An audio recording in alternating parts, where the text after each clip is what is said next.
Vendimi për të bojkotuar seancat plenare nuk ka kaluar pa debate në grupin e deputetëve demokrat. Të dielën në mbrëmje para seancës plenare të 13 korrikut, Gazmend Bardhi u dërgoi deputetëve një mesazh në grupin që ata kanë në WhatsApp për t'i njoftuar se Partia Demokratike nuk do të marrë pjesë në punimet e parlamentit.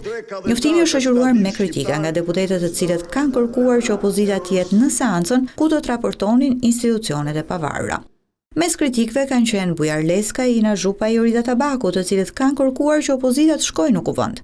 Jorida Tabaku shkroi në grupin e deputetëve se mos pjesëmarrja i heq opozitës të vetme platformë publike për debat.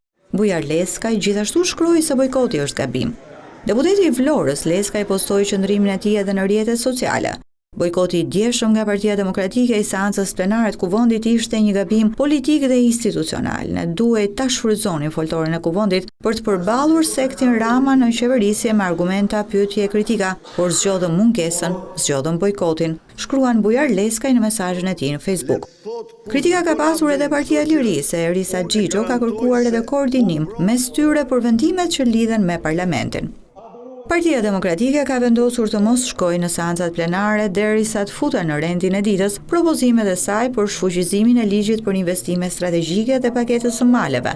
Gjithashtu po do kërkojnë që të anullohen ndryshimet në ligjin për zonat e mbrojtura e trashëgiminë kulturore. E duket se ky sesion parlamentar do të mbyllet me bojkotin e PD-s në kuvend.